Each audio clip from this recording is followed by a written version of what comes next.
Beginner Guitar Lessons. Today I'm going to go over a question that I get from many students. And it's about finger soreness. When you're first starting out as a beginner guitar player, your fingers tend to get sore from pressing on the strings.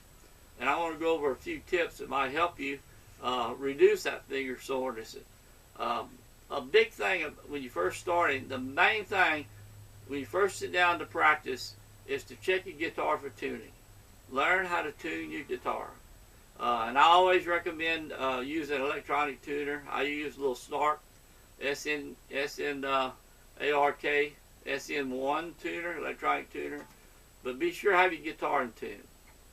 Also, as far as the finger soreness goes, be sure and have your fingernails trimmed on your carding hand. The hand that's going to be doing the carding, pressing the strings down to the fretboard. Your fingernails need to be cut short to where you won't have anything pushing you away from the string, away from the fretboard. So you better make your cards much easier. One additional thing that I want to add also about making your cards is, now you'll see a lot of different instructors and video tutorials on how to hold your guitar and how to make the cards. There's no one right way. Each person is a little bit different. So what you want to do is just grab the guitar and let your hand come around as much as possible. Your thumb will be on the back side of the guitar, and let your hand just shift around to where your fingers are more or less up and down. It's much up and down as they possibly can, to where just the very tip of the finger is touching the strings. The very tip. You don't want your fingers to be laying down at an angle like this, because then you can get dead noise like this. So let your hand come all the way around, press up and down on the strings. One thing you can do to help with finger soreness, now I recommend practicing 10 to 15 minutes every day. And do that at least 5 days a week. Every day if you can. If you can fit 10-15 minutes in every day, you'll progress a lot faster, and everything will come to you a lot easier. So practice at least 5 days a week, 10 to 15 minutes each day. But if your guitar is really hard to play and give you a lot of finger soreness, the one thing you might want to do is go and get you a new set of strings. The strings come in different gauges. You'll have a medium, you'll have a light gauge, you'll have extra light gauge. And I recommend putting an extra light gauge of a good quality string like Martin or Fender. They both make really top quality strings. Diodario or Elixir. Just get you a name brand, a good quality string. An extra light gauge set. That's what you want to get, extra light. That's a thinner, each string's a little thinner in that particular set than say in a light or medium gauge set. So get you an extra light gauge guitar set. Martin, like I say, Martin, Gibson, Fender, Diodario. They're all good. And you could ask someone at your local music store to help you with that. They help you pick out the right one. Another thing that you may want to do, depending on your guitar, you'll want to have a guitar, not a guitar bought in a department store. If you have a guitar bought in a department store, it's best to go ahead and invest a little money in a decent quality guitar to get started with. I always recommend spending as much money as you possibly can afford, but don't go overboard. The little Jasmine S35 is a great acoustic guitar, under $100. Makes a great beginner guitar. And I'll have a link in the description if you want to take a look at the little Jasmine S35. They sell them on Amazon under $100. And that's the least expensive guitar that I'd recommend to get started with. But if you have a guitar already, there again, make the string change. That's going to help you a whole lot.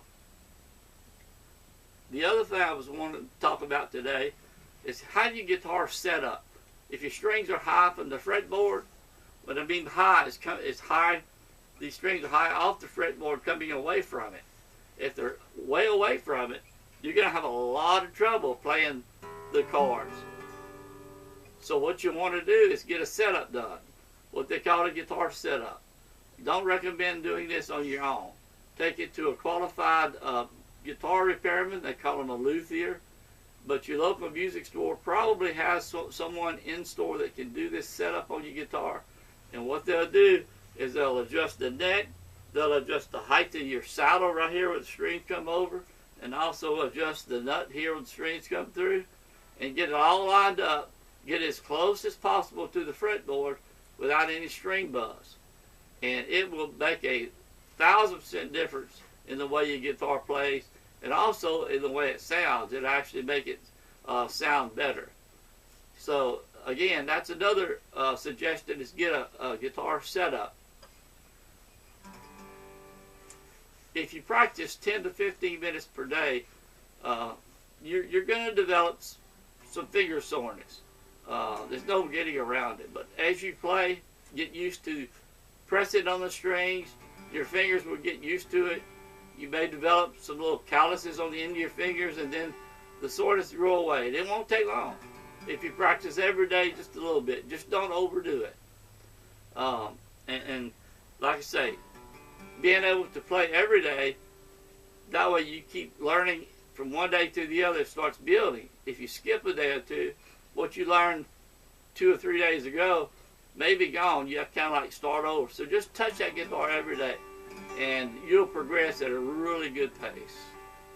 One other thing, if your guitar, after if you're not able to afford to get a guitar set up, I would suggest getting you, this is my little jib. This is my little jib that I use in a lot of my different songs and situations. It's called a capo. Some people say capo, but I call it a capo. And what it does, this is a clamp-on type. This is made by Kaiser, K-Y-S-E-R. And what it does, you can put it on the neck, on the guitar, and it will bring, let me just show you here. I'm going to put this right here on, I'm clamping on, I'm going to put it here, right here on the 3rd fret. And what it does is it will allow you to change the key of the song and still be able to play the normal chord. In other words, if you're playing G and you put that capo here, capo, on the third fret, you'll play your normal G that you would generally play up here on the 3rd fret, 2nd, 3rd fret. Now we're playing it just like we would up here, down here, the regular G, and it allows you to play it in a higher key, which is playing the same chords. And we'll discuss that, what that means, and how you can take a song with hard chords in it and transpose it by using a capo and still play your easy chords, your G's, your C's, your E minor, your D. And what it does, once it's on there, as your capo comes up, the distance between your frets gets smaller. And what that does, it reduces the finger stretch from one fret to the other on the individual strings when you play the chords. And that makes a world of difference in the way you guitar play. You'll see it is just soft as silk. Really is soft. And you'll be amazed at what it does. So I highly recommend getting you a clip-on type capo. This is a Kaiser. There's a lot of different manufacturers out there that make capos. This is, to me, is one of the best. And I use it a whole lot in all the songs, in many of the songs I teach.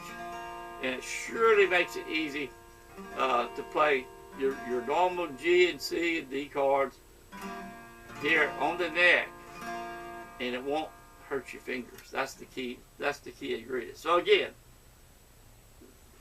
another thing you can do to make your guitar play easier.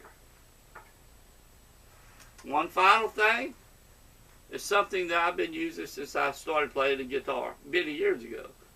But the Fingerease, it's a guitar string lubricant. And what you do, you just spray it a little bit on your strings, up and down, just a little bit, don't need much. And you can also spray it on your fingertips where you press the strings down. It will help reduce the finger soreness. on your fingertips. It will also lubricate your strings, keep the strings clean, and make the strings last much longer. And you can use it on steel strings or nylon strings. Acoustic, electric, really doesn't matter. And a lot of people say, well, I don't think it makes a difference, but it does make a difference. I can vouch for it. And many guitar players that use it will vouch for it also. It allows you to move faster on the neck from one string to the other, reduce the finger soreness, even stop fret buzz on certain strings. If you're having trouble with fret buzz, it may even stop that if you're having trouble with that. But again, Fingerease, and I'm going to put a little link in the description below. You go on Amazon, take a look at it, and I'd recommend getting a bottle of Fingerease for sure. Well, I guess that's it for today. We'll move on to the next lesson, next video. One other thing I want to go over, if you're new to my YouTube channel here, just click the little red subscribe button here to the left. Subscribe to my YouTube channel. I try to put a couple of videos a week on the YouTube channel. So just subscribe. Your comments are always welcome. You can place a comment about this video or any of my videos. Tell me what you'd like to see. If you like the videos, the information I'm providing, I appreciate that. That would be good. So till the next video, let's go play some guitar.